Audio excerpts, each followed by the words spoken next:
All right, sir. Thank you for the opportunity for our group tonight, and good evening, guys. Thank you for the opportunity to give to us to make a presentation tonight. Before that, first of all, we are from group 1, which is consists of me, Dewi, and Gandhi, and the topic that we will discuss tonight is implementation of Blue Ocean Strategy model in PT Nutrifood Indonesia. Without further ado, let's start the presentation. Next day. So this is our table of discussion tonight, where part 1 or our first chapter will explain about introduction and background of this case. We will talking about what phenomenon in Indonesia and what phenomenon in the PT Nutrifood Indonesia. And in the part 2, we will discuss about definition of theoretical framework, and also SWOT of PT Nutrifood Indonesia and BMC of Nutrifood before Blue Ocean Strategy applied. And in the part 3, we will discuss about application or the method of this case. And the last but not least, we will discuss about conclusion and recommendation. But for tonight, we just talking until chapter 2, and the last but not least, we will have question and answer question. Thanks. In this part, Gandri will explain. Okay, thank you, Ria.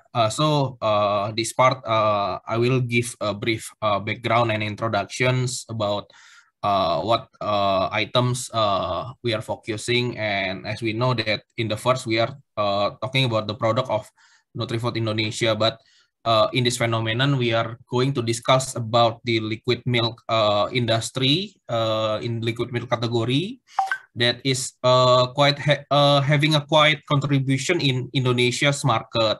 So basically, our products that is categorized in liquid milk is Hilo RTD, which is the Tetra Pak products, one of the category of Nutrifood that is liquid milk contributed around all plus minus 10% of the sales in Indonesia. And in this term, this category of Hilo RTD itself was ranked 7 out of 15 categories that is existed right now in Nutrifood Indonesia, and is categorized as liquid milk. As we know, in the chart below, in the figure below, there is 10 categories in Indonesia that is considering as a Pareto category. The most contributed category in Indonesia, from instant noodle at the first, and then to the last, the sweetened condensed milk. And liquid milk itself is ranked number 9 in the category volume. So we consider that liquid milk itself in Indonesia is one of the most biggest category beside coffee, besides biscuits, cooking oil, and others category. So with this big volume of categories in Indonesia, we consider that liquid milk is one of the considerable category that still have potency in the future to develop. So by this data, we are considering how the condition of our products right now. Next, the products of Hilo RTD itself.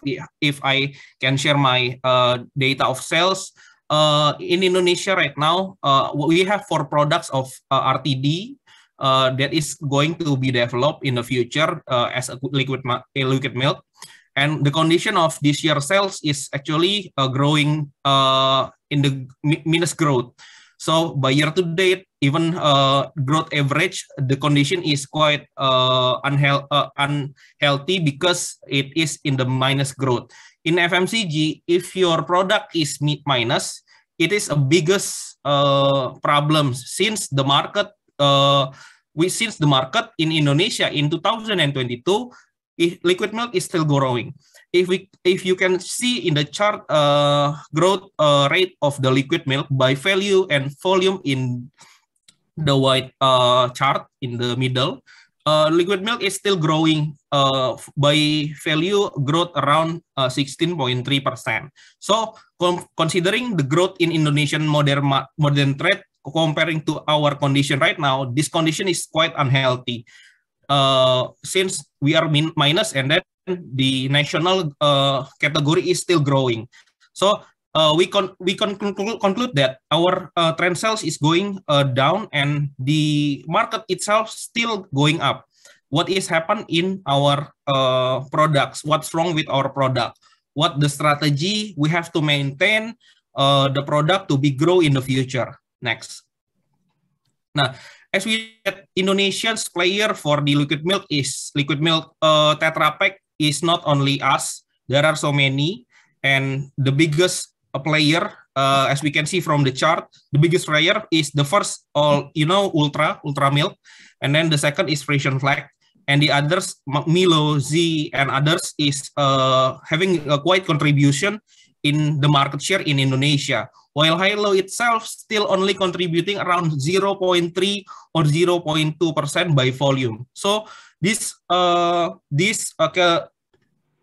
market share, this percentage of market share is considerably very little. So by facing the giants in the market, we have to create such a strategy so we can sustain in the market share, so we can still exist in the future, since as we know that while our sales is quite little compared to the giants, we have to be still relevant with the current market condition. So we can say that from the previous slide, the market is still growing, the market is still relevant to Boost, but we are in the phase of declining. So the market of Indonesia, we conclude that become a very heavy red oceans for liquid milk competitions, because the big player always using cut price promotions, so many promotion in the store. So we think by doing the same thing, putting the promotion cut price, it will shrink our margin for the profit. So the competition is quite unhealthy and quite heavy, and we don't have such budget like them.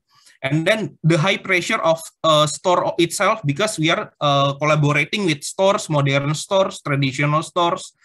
The store is pressuring us to put such a promo in stores. So most of our budgets will be to compete with these giants. So by this conclusion, we think from this group, the Hilo RTD liquid milks with the low market share facing a big competition in the market. So we are going to find another channels, another potency by doing the blue ocean strategy. To be specific, we will go to specific channel. Next. Yes. In this slide, I will, based on the previous explanation, in this slide, I will share a little about the consumer decision journey, why we consider that we are going to using Blue Ocean also for this project. The first is the as we know that consumer decision journey begin with the initial consideration set, where consumer is considering the set of initial brands based on their perceptions of such brands. During this process, they are going to activate doing the active evaluations about the information, to gather information from every brand of products they are going to buy. So when we're done with this active evaluation, they are going to have initiate the moment of purchase.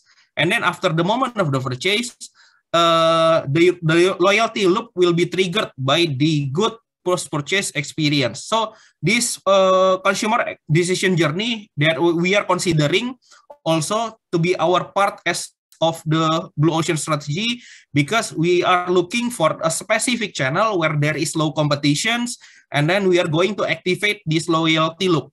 As we can see in the right sections, we are going to focusing on the channel of school canteen, which is the most touch point with the less competition, because not many of the brands are going to put heavy effort in this channel, because they are focusing on the big portion of cake. They are going to modern market, traditional market, or even Horeca market.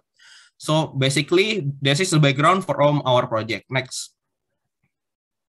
Okay, next is Ria.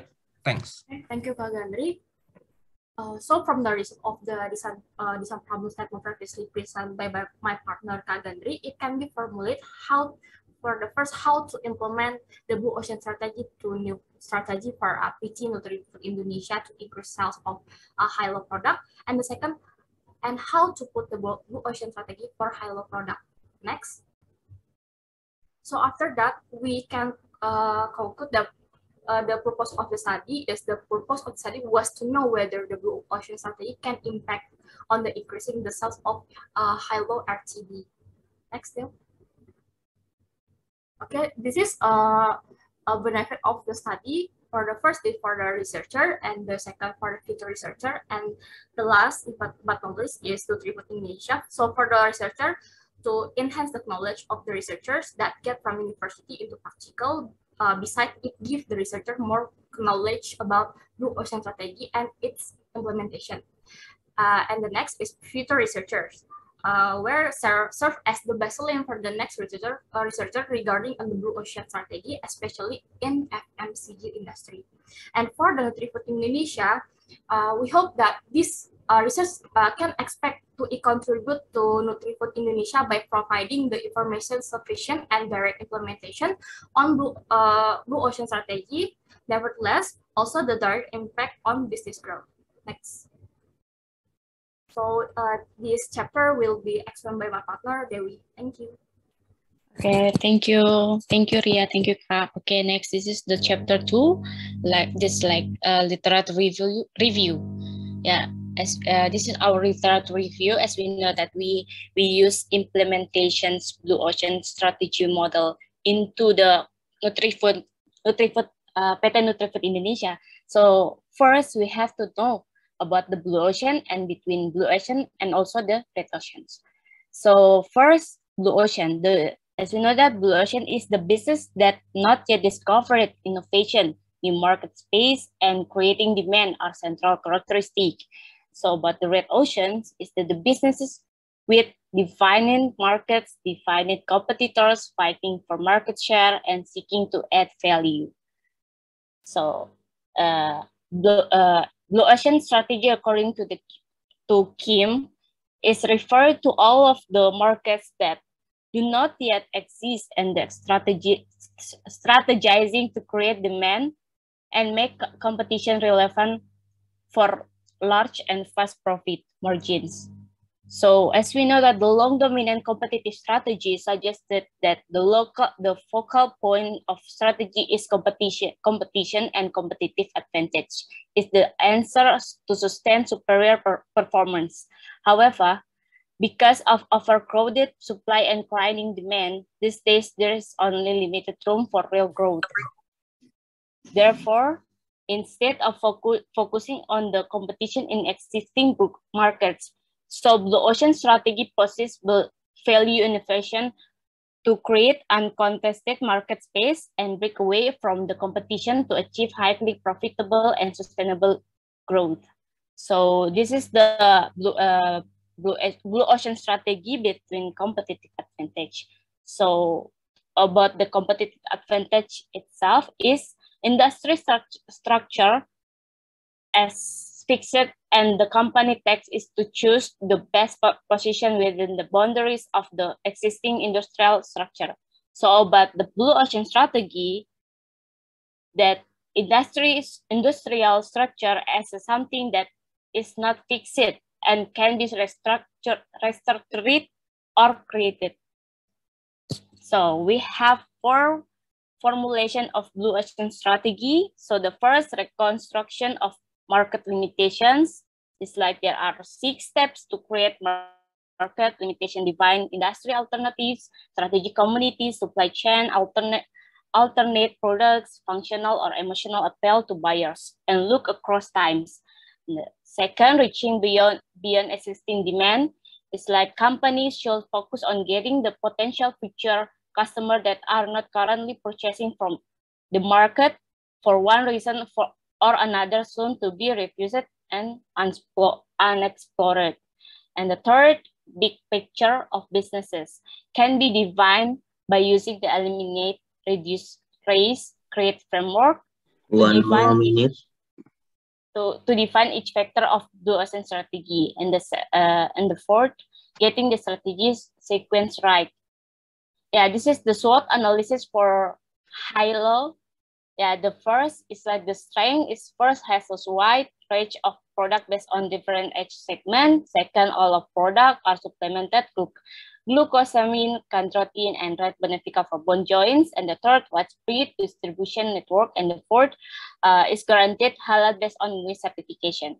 And the weakness for high-low is there is a sweetener content of aspartame in the high-low variant, which should not be consumed.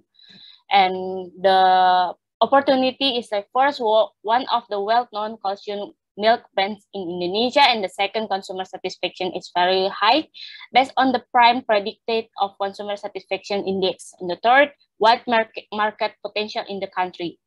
So about the third, first, competitive level of calcium milk product domestically, both local and foreign products, and the second, price competitions. This is the business model canvas for Nutri-Food. Dewi, Okay. time is up. Okay, thank you, sir.